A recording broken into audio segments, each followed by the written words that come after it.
The challenge begins. Manny dared me. He dared me to do the unthinkable, the most embarrassing thing ever. An escape challenge. In Walmart. I know, right? Who even thinks of this stuff? But Manny's dares are legendary, and I couldn't back down. The rules were simple but brutal. Grab a shopping cart, race through a list of departments, find specific items, and reach the checkout before time runs out. Easy, right? Wrong. This was Walmart on a Saturday.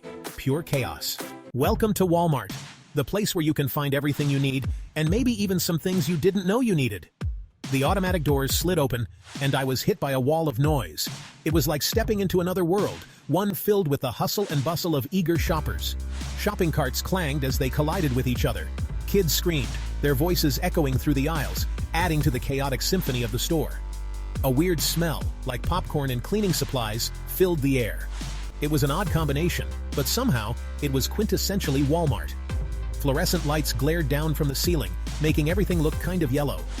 The harsh lighting added to the sensory overload, making it hard to focus. I felt like I was trapped inside a giant discount bin. Everywhere I looked, there were products piled high, some neatly arranged, others in disarray. Manny gave me the list and a smirk. "Ready, Slowpoke?" he said, his eyes gleaming with mischief. "Your time starts now." I gripped my cart, took a deep breath, and plunged into the madness. The aisles stretched out before me like a labyrinth, each turn revealing new challenges. This was going to be a long day. I could already feel the exhaustion setting in. But there was no turning back now. The clock was ticking, and I had a mission to complete. Navigating the crowded aisles was like a game of Tetris, trying to fit through gaps and avoid collisions. I reached for items on high shelves, scanning for the best deals. Comparing prices became a strategic exercise. I checked my list frequently, making sure I didn't miss anything. Each item crossed off felt like a small victory. Grabbing the last item on the shelf felt like winning a prize.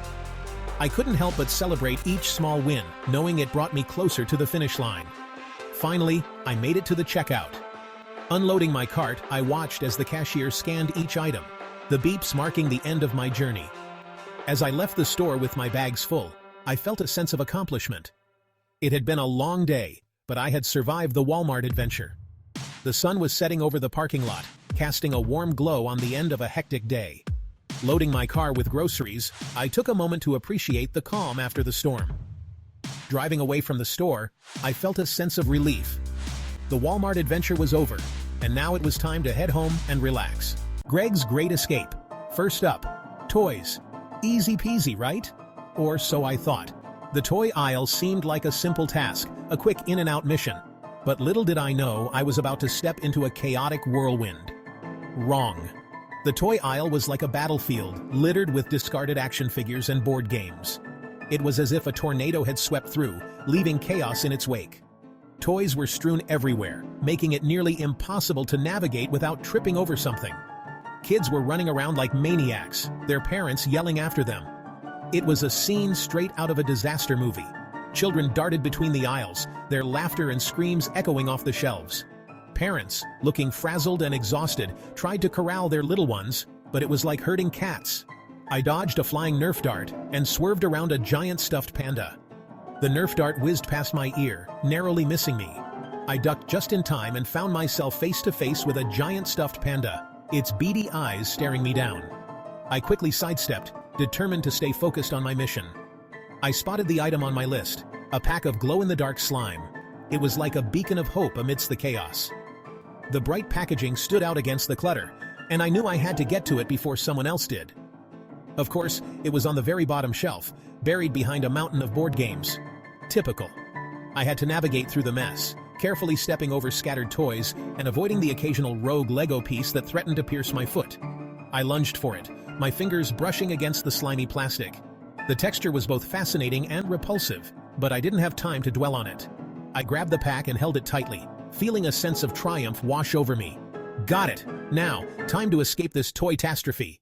With the glow-in-the-dark slime securely in hand, I made a beeline for the exit. I weaved through the chaos, dodging more flying toys and sidestepping frantic parents. As I finally emerged from the toy aisle, I couldn't help but feel a rush of adrenaline. Mission accomplished, but the adventure was far from over. Aisles of Anarchy. Next on the list. Electronics. The store was a battlefield. Each aisle a new challenge, each section a new adventure. The electronics section was no different, a chaotic haven of technology and temptation. I weaved through the clothing racks, dodging rogue shopping carts and perfume spritzes. The scent of various fragrances mixed in the air, creating a dizzying cloud of aromas. Shoppers moved like predators, each on a mission, each with a purpose.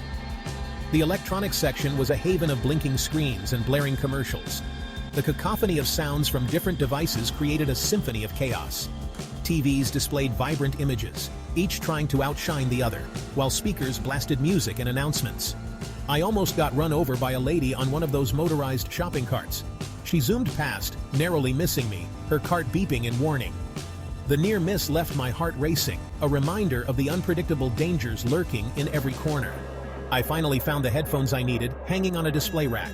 They were the last pair, a rare find in this jungle of electronics. I reached out, my fingers brushing against the cool plastic packaging. But just as I reached for them, another hand grabbed them at the same time. It was a moment of shock, our hands frozen in midair, each of us unwilling to let go. The tension was palpable, a silent standoff in the middle of the aisle.